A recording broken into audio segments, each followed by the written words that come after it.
la energía de los espacios independientes y los individuos que se agruparon para trabajar por su suerte y su futuro en los años 90 y 2000 en ciudades como la Ciudad de México, Guadalajara y Monterrey, y que devinieron en los actores de los nuevos circuitos globales, ocurrió no solo en la necesidad de autoformarse a contrapelo de lo que había ocurrido en la enseñanza, sino para postular su trabajo con una negación determinada de la expectativa de obra de arte, es decir, de los resultados de la pretensión de destreza del oficio, fijación de estilo, afirmación de la tradición, de las ramas tardoacadémicas, neomodernistas y neomexicanistas vigentes en el aparato educativo local.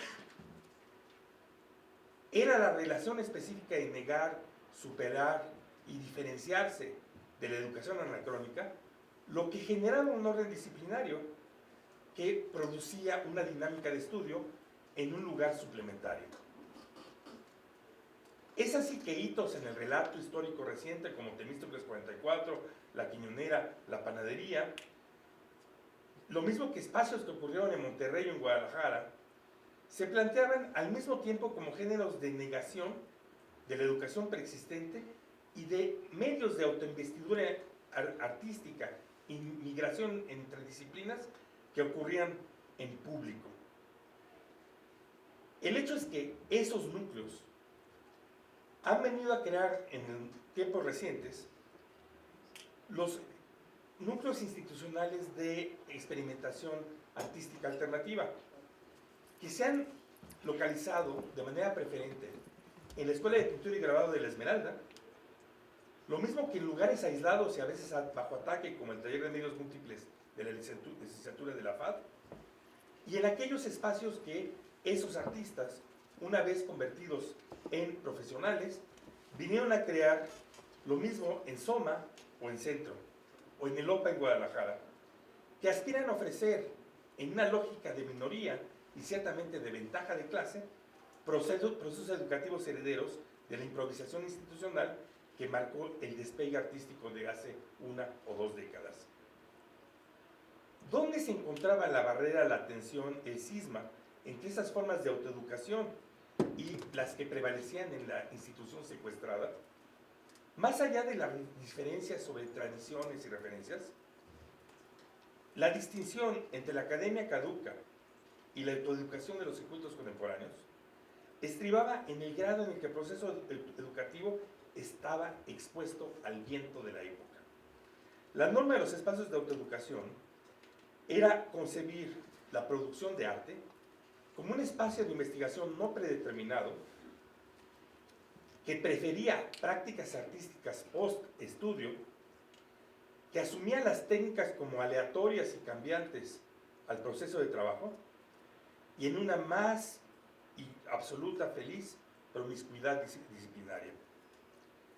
Esos espacios de experiencias orientaban a los participantes a concebir su trabajo en una relación abierta con toda clase de agentes ajenos a la escuela, ya sea que eran la relación con comunidades y públicos efectivos y afectivos, si se orientaban por prácticas participativas, o mediante la prevalencia del dispositivo del CRIT o la visita de estudio de agentes externos a la escuela como un modo de producir una atención en la producción artística. La educación de esos espacios asumía que el aspirante artista debía de encontrar su definición, nunca su identidad, por medio de la interacción con el tiempo presente, y que en lugar de afianzarse en una tradición o oficio prescrito, debía construir su relato insertando su trabajo también en una interpretación de los posibles ejes de su historia, geografía y temporalidad.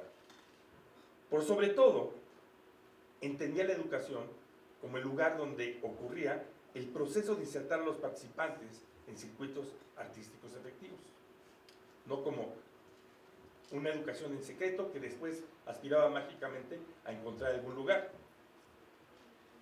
Esto tenía como efecto que en lugar de infundir a los estudiantes una doctrina de lamento generalizado por la cultura del presente y por la experiencia del presente, se afanaban en hacer que el estudiante adquiriera capacidad de actuar en la actualidad, Es decir, le planteaban una situación en donde la crítica aparecía como la guía de navegación en el propósito de encontrar qué era eminentemente reformable, que era posible transformar en lugar de que era imposible de mover. La alternativa sobre todo implicaba lanzar a los estudiantes y participantes en un campo de posibilidades en lugar de adoctrinarlos acerca de su victimización. Quizá la principal problemática de la educación oficial mexicana en este periodo que termina y su negación de interacción con el arte que emergió en las últimas décadas estriba en haber estado acompañada en múltiples puntos de una pedagogía de la derrota.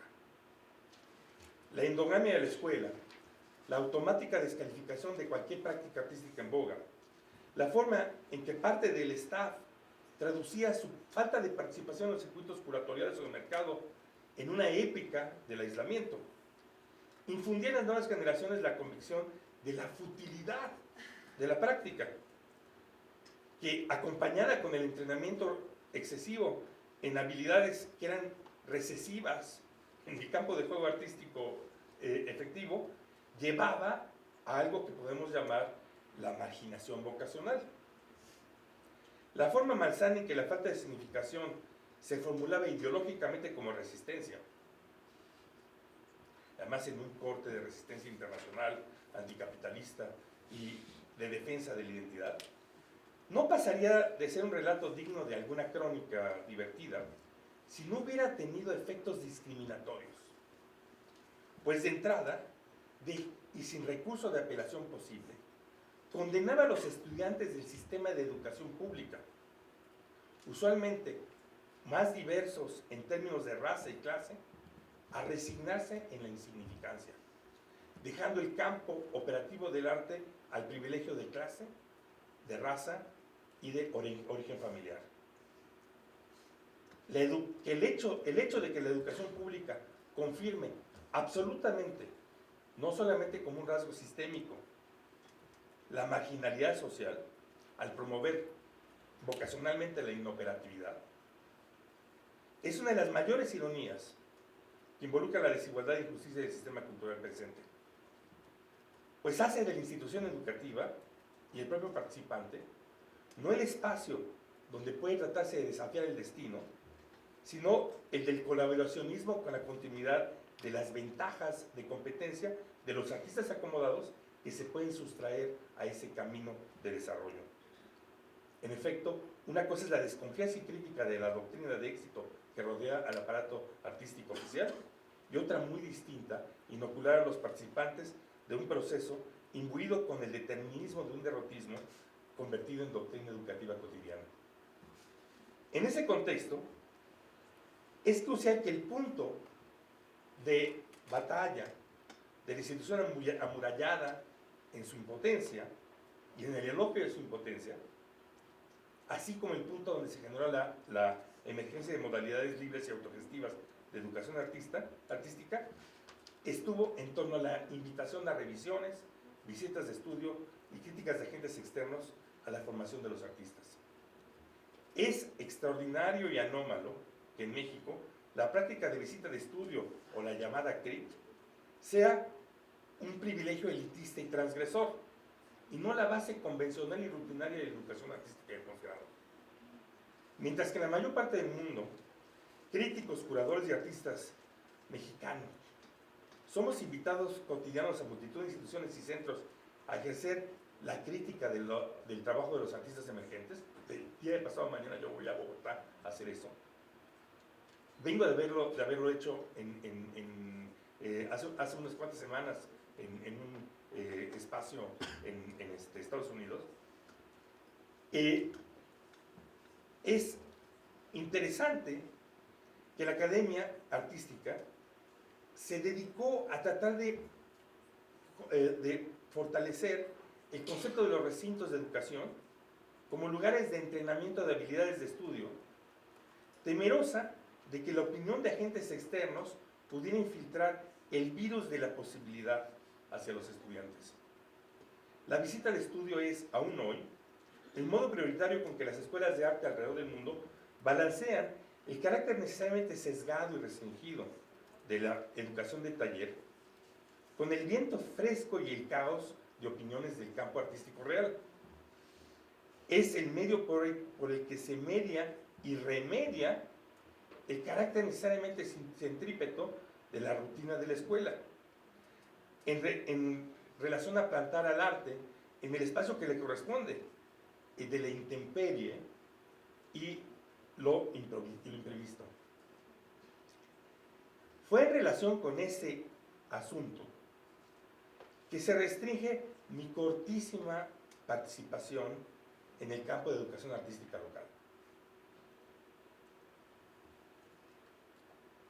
Hace ya una década, más o menos, me tocó demandar por los medios más protocolarios una carta a los cuerpos académicos de la antigua ENAP, replantear sus relaciones con críticos y curadores como yo, a no restringirse a pedirnos conferencias aisladas cada cierto tiempo en la Academia de San Carlos, sino para introducirnos como parte de la dinámica de la crítica de los resultados de la enseñanza, particularmente en el posgrado. No solo fracasé en el propósito de modificar esos privilegios, sino que tuve la suerte de ser proscrito de la lista de tutores, a la que no fui restaurado sino hasta hace poco, sin que yo me enterara, sin aviso, lo que no ha involucrado en manera alguna que gente como yo lleve a cabo visitas de estudio institucionalmente organizadas en esta institución.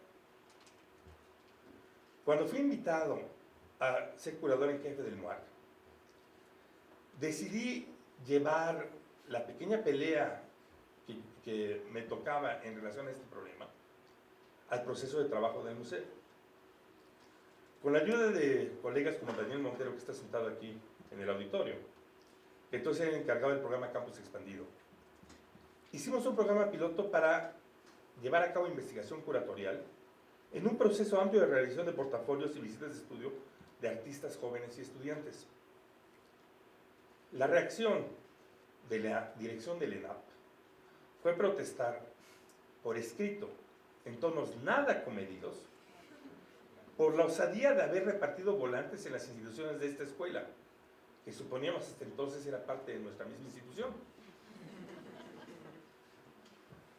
Los cambios benéficos que ha tenido la reciente gestión de la FAD no han acabado, sin embargo, por replantear el modo en que la educación de artes plásticas del posgrado contenga la sana oscilación entre las posiciones del personal interno y la interferencia de los talleres mediante visitas de estudio y conferencias de agentes de todo tipo. En cualquier caso, este es el motivo por el cual el circuito artístico local opera sin contar con el espacio de enseñanza universitaria como uno de sus espacios. Eso, por supuesto, sigue teniendo un efecto radicalmente discriminatorio. Condena a los estudiantes que recurren a la educación pública a un espacio cerrado. Garantiza la circularidad de los privilegios sociales invisibles en esta sociedad, aquellos que no están condenados al espacio de la institución pública. Es decir, garantiza el orden neoliberal. Ese es en efecto un momento donde la aparente resistencia deviene, a pesar de su retórica, con un colaboracionismo con el sistema de dominación vigente, en nombre de un discurso paranoico de autodefensa de la identidad ante la amenaza de la contaminación. Proceso de autofagia que bien podría radicalizarse con la tendencia a la profesionalización universitaria que ha extendido la jerarquía del doctorado al campo artístico sin que haya ocurrido una experimentación o meditación suficientemente amplia acerca de cómo puede el sistema doctoral unirse con el campo autocrítico de la producción artística como tal. 3. Más allá del autosabotaje. Hay una variedad, ciertamente, de razones históricas por las que un núcleo importante de la educación artística mexicana, y en particular las instituciones herederas de la antigua Academia de San Carlos, protagonizaron por décadas una mal encaminada resistencia a la participación en el circuito artístico actual. Por un lado, está el modo muy complejo en que la herencia del muralismo, como una vanguardia artística paradójicamente comprometida con la continuidad de la estética post-renacentista, habilitó la permanencia de la enseñanza académica tradicional en la escuela, en lugar de su evolución hacia formas de enseñanza autocríticas modernistas. Al requerir la escuela mexicana técnicas y habilidades tradicionales europeas, como la pintura al fresco o el dibujo de figuras, pero sobre todo al incorporar la desconfianza sobre la práctica del arte moderno, tal como se generó en la geografía de las vanguardias europeas, el muralismo tuvo mucha responsabilidad en propiciar una inercia educativa que nuestras escuelas no se han podido sacudir de fondo. También la manera extraordinariamente enredada en que teóricos como Marta Traba en los años 70 y en general el gusto de la izquierda latinoamericana revistió el rechazo por las prácticas artísticas post-pop y en particular el arte conceptual como expresiones de defensa ante la cultura del imperio, lo que Marta Traba designaba como estética del deterioro,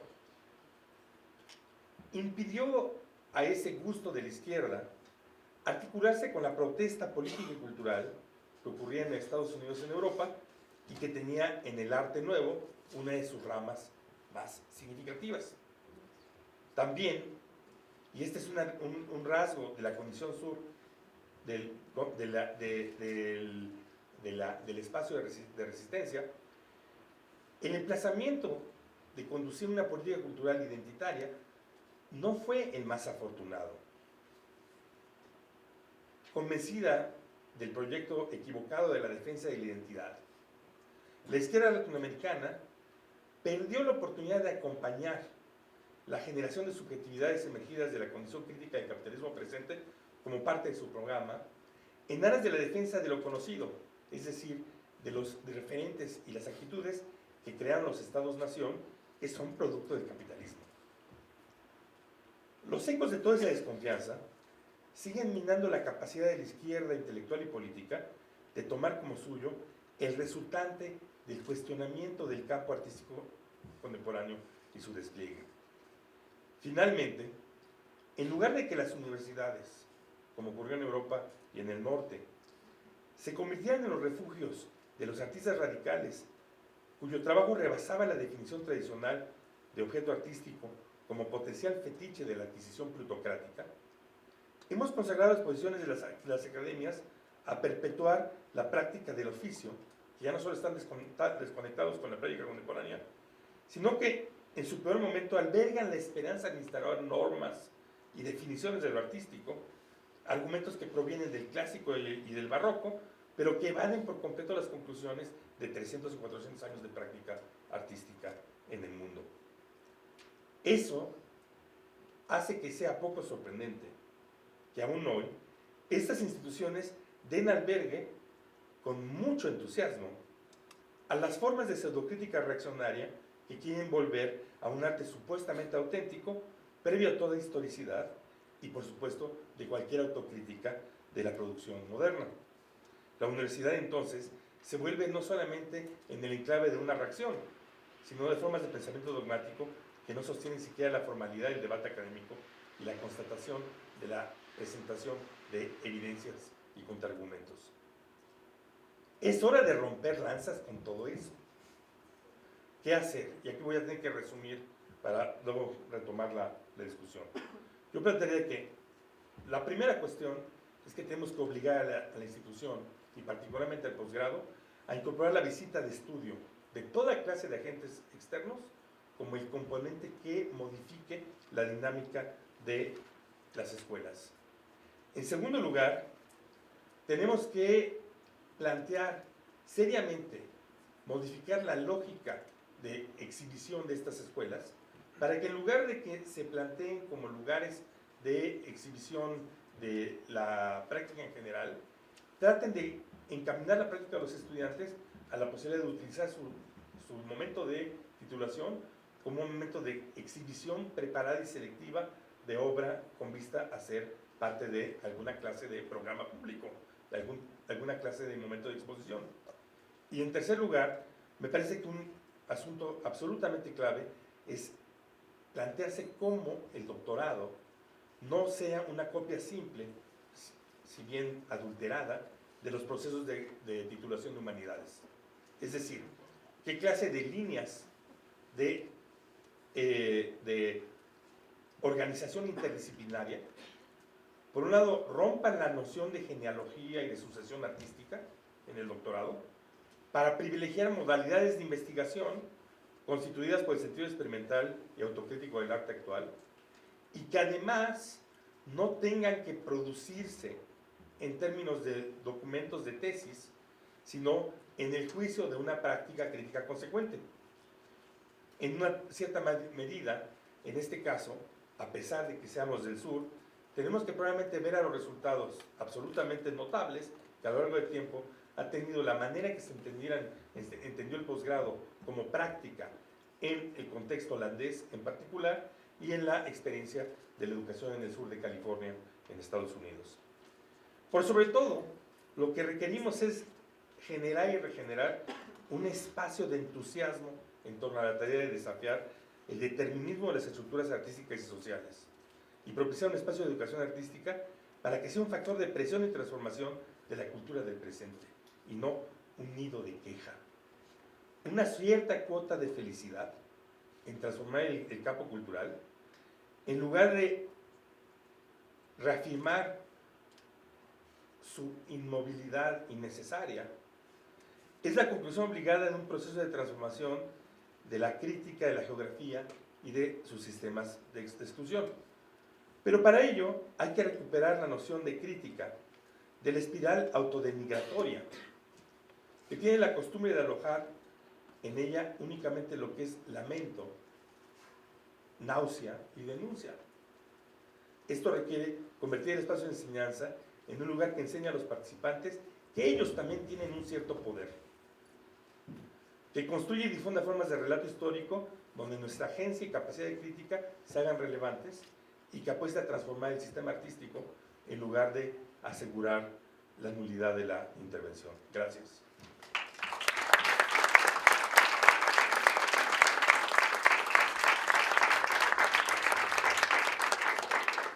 Gracias, Cuauhtémoc. Y bueno, en esta mesa podemos ver tres... ¿Habrá un poquito de agua que nos den permiso? ¿Esto es agua? Está muy difícil. Tres posturas: la pedagogía crítica por parte de Campus Expandido, el devenir isla por parte de Elena Ogier y el desafío del determinismo académico por parte de Cuauhtémoc Medina. Entonces, a partir de estas tres conceptos o raíces que se pueden entrelazar en esta mesa, cedemos palabra al público. Y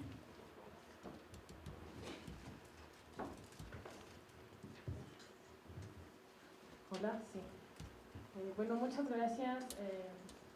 Gracias al grupo de investigación, Intervenciones Críticas desde el Arte Contemporáneo, por invitarnos a esta jornada de diálogo abierto, por traer a tan espléndidos invitados. Hay muchas cosas que me llamaron la atención de las tres ponencias y quizás no las mencionaré todas para que el diálogo pueda ser más fluido. Me llama por un lado la idea de campus expandido, es muy claramente también el sentido de cómo el museo está inserto en el medio artístico y tiene, yo diría, un cierto poder quizás distinto al de la escuela. Y de algún modo el sentido o la idea de que sí necesitamos, yo creo que las escuelas son parte del medio artístico, no son antesala del medio artístico, y justamente ese reconocer la escuela de arte como un elemento más en el medio artístico me parece que le daría un poco más de peso a la experiencia del estudiantado. Por otro lado, la idea de la doctora Elena Ogier sobre esta idea de la frustración que a veces muestran nuestros jóvenes como profesores. Cada vez nos enfrentamos más a ese ánimo, ¿no? que plantean, que parece que les maneja. Y lo refiero un poco a lo que mencionaba también la doctora Adriana Raggi al iniciar esta jornada. como esta frase de el arte nos enseña, ella dijo, quiebra el espíritu de nuestros estudiantes, que de algún modo quizás va unado a la idea que está planteando el doctor Cuauhtémoc de este autodeterminismo, donde de algún modo, ¿qué pasa cuando los profesores enseñan ese sentido como de futilidad en lugar de darles esa posibilidad de resistencia? Ahí solo quisiera, a la hora de hacer un breve comentario, cuando se refiere el doctor Cuauhtémoc Medina a este surgimiento del arte, digamos, mexicano de los 90s, como una contraposición a lo que sucedía en la escuela, a lo que les enseñaban en la escuela, de algún modo esa descripción de la enseñanza del arte, entiendo que se está refiriendo a esta facultad, ¿no? Cuando era Escuela Nacional de Artes Plásticas, esta referencia como a que viene todo, por supuesto, con esta línea del moralismo, con esta como énfasis en la tradición, en el oficio, en la factura, en el construir una obra de arte.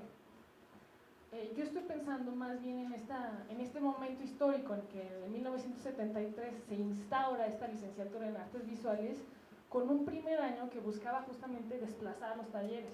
De hecho, el primer modelo, el de 1971, no tiene ni siquiera materia de dibujo. Yo como soy dibujante, me llamó mucho la atención que en un plan de estudios hayan desaparecido el dibujo completamente. En 1973 se reanuda la idea de dibujo, pero hay muchas otras materias. El primer año no tenía ni pintura ni escultura, no tenía nada de eso, porque buscaba hacer este año como de elementos básicos, como de lenguaje, pensando que hay un lenguaje visual, pensando por supuesto en la Bauhaus, en el curso de iniciación de Johannes Itten, en Jordi Kepes. La materia emblemática es educación visual, una materia que que estuvo vigente durante 40 años en esta escuela, y nosotros tenemos desde hace 2 años un nuevo plan de estudios que le da un giro, que desplaza todo ese esquema de visualidad. De hecho, supongo que tenemos la última generación ahorita en cuarto año con ese plan de estudios, quienes tomaron educación visual en primer año. Y yo, revisando esos contenidos, pienso nada más en 3 artistas, digamos, de esa camada de los 90s que estudiaron en esta facultad, como Gabriel Orozco, como Eduardo Avaroa y Damián Ortega.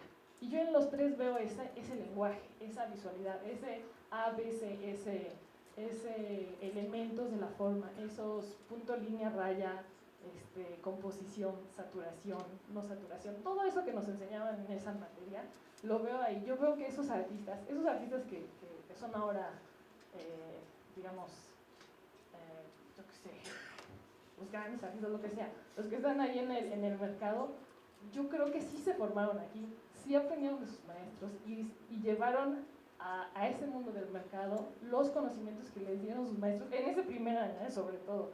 No estaban yendo en contra de lo que les enseñaban. Esa, digamos, sería una postura personal al respecto. Gracias. Gracias a los 3. Yo creo que abordaste algo muy interesante y voy a tratar de interpretar algunos puntos sobre eso. En efecto, hay un quiebre en la escuela a partir de la crisis 68.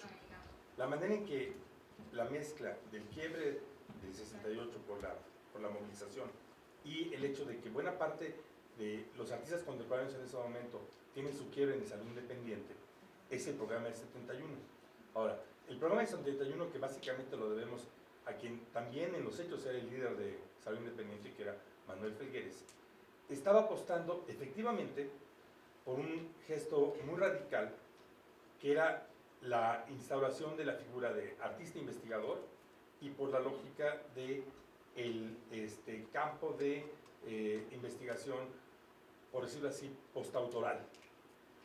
El referente era la Bauhaus, y uno tiene nada más que revisar los textos de Ida Rodríguez en 71 y 73, que están publicados en esa edición de CEP 70s, para encontrar cómo la agrupación de lo que yo llamo el circuito estructuralista, o lo que era la discrepancia quiso describir como el área de sistemas de ese momento, miraba a la Bauhaus como un espejeamiento de la posibilidad de su práctica.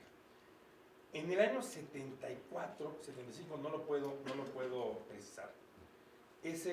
Me parece que fue 74, ese experimento fue desechado, precisamente por la resistencia de los profesores de mayor edad, que vieron el experimento como contrario a la continuidad de las tradiciones. El hecho es que varios de los que habían estado operando en la escuela tuvieron que emigrar rápidamente, y fue Manrique, quien era director de estéticas, quien temporalmente los alberga como investigadores artistas. Estos incluyen tanto a Felgueres como a algunos de los teóricos de ese campo de pensamiento visual, como hasta Sebastián, y hasta un compositor que sigue en el instituto practicando como compositor.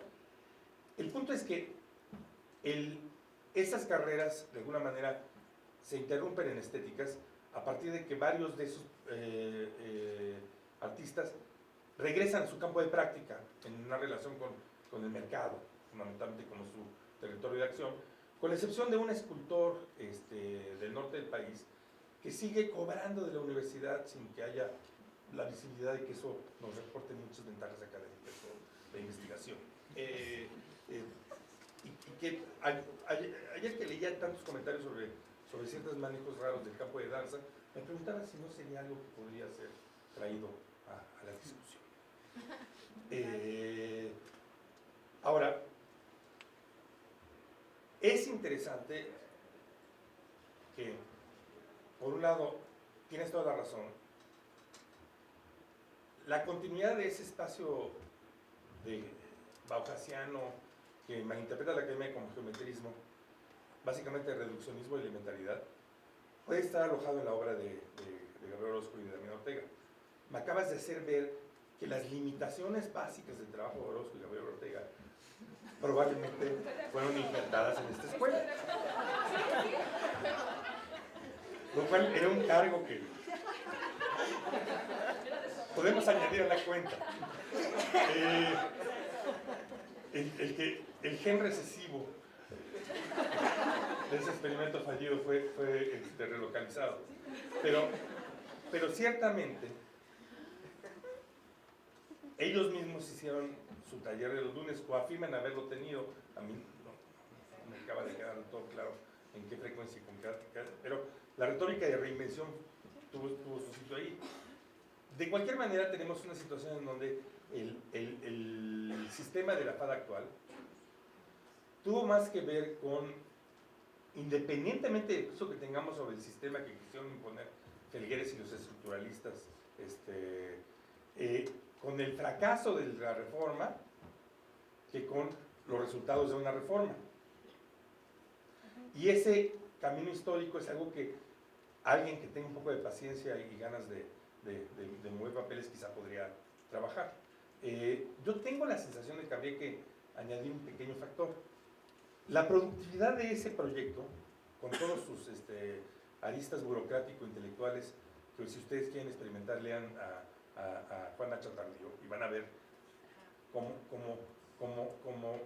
tienen algunos problemas muy básicos. Esencialmente, es el trabajo de esa generación esperaba descubrir bases profundas, biológicas, fijas a cierta posibilidad estética, en lugar de negociar con la basura de la política y de lo cotidiano y de la competitividad cultural. Eso es lo que hace el trabajo muy estructuralista, en su naturalismo un poco obcecado. Esa especie de lógica es algo que reforzó la expectativa normativa estética del campo, ¿sí? Pero tuvo una productividad, porque los grupos son gente que pasaron por ese intento de reforma.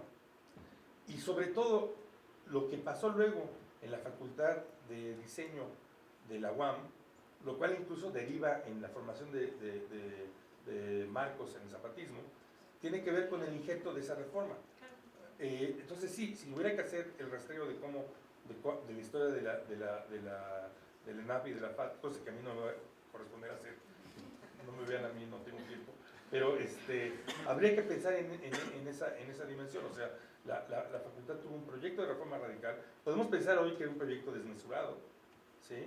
Pero en ese momento era la expectativa de encontrar una función social, acabar con el mercado de una vez para siempre, y encontrar bases racionalistas a la producción artística, y eso sí, no tuvo la duración que tuvo. Otro asunto, que es que coincidió con la caída de Pablo González Casanova, que también fue el intento de negociación a nivel de la institución en conjunto, de tomar una lección de 68 que consistía en haberle dado la universidad a cierto experimento de la izquierda. También hay unas cosas que se llaman CCH que provienen de ese momento.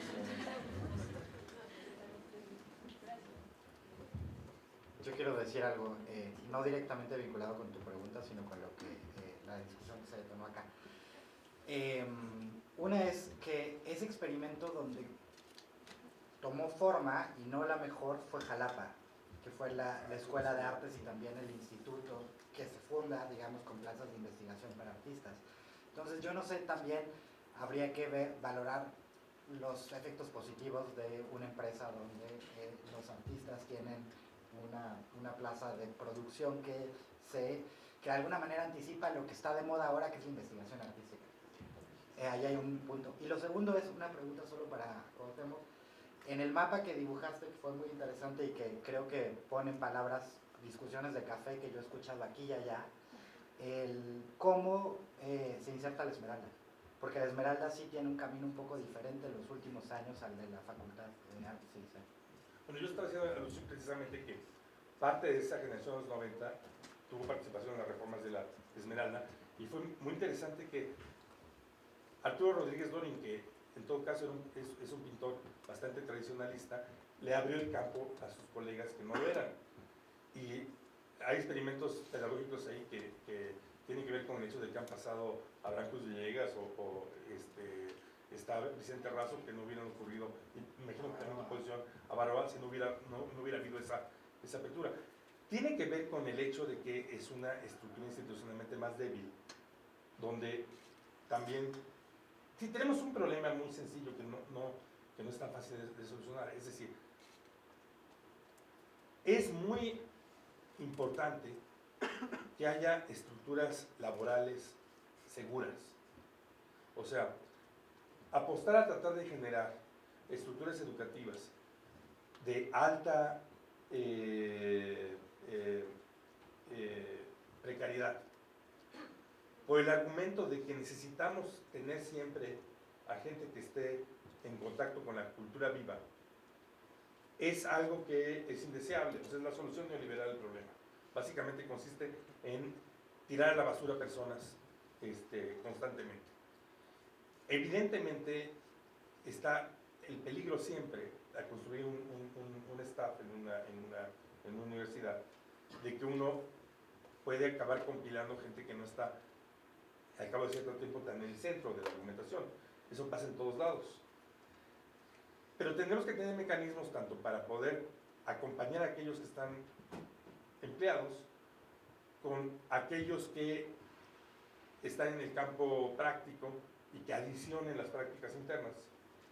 Y también es, como sugería, interesante el modo en que, particularmente después del quiebre de las prácticas modernistas, el hecho de que la generación de Fluxus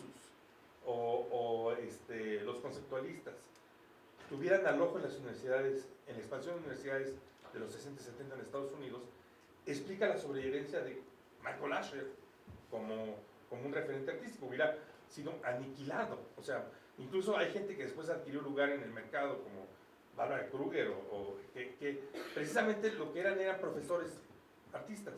Entonces, hay lugares en donde este sistema ha sido usado para acompañar el cambio, ¿sí?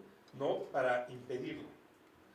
Yo creo que sería deseable, primero, que los cambios que pudiéramos introducir, aunque es algo que no me toca a mí, combinaran el hecho de no ver necesariamente la existencia de un profesorado de carrera como un problema, sino la pregunta de cómo se combina esa estructura interna, porque también es posible que hay maneras de activar la enseñanza de tarea tradicional. O sea, si uno piensa en lo que está pasando con el arte colombiano contemporáneo, que es un arte que está organizado en torno de una inventiva de la materia y de la habilidad dibujística y gráfica. O sea, que emerge de gente que visiblemente recupera el haber sido entrenada de una manera autoritaria bajo moldes académicos, pero que encontró cómo, en lugar de escapar superficialmente, escapó por el interior, que es, por ejemplo, lo que una artista como Johanna Calle significa, ¿sí? Es posible que esos entrenamientos no sean inútiles, pueden ser entrenamientos que sean refuncionalizados, no hay un impedimento absolutista. También hay una cuestión equivocada en la manera en que la solución en este país ha sido pensar que se tiene que generar una especie de campo de arte alternativo desligado de esas comunidades. Pero el problema es que se vuelve una estructura de autodefensa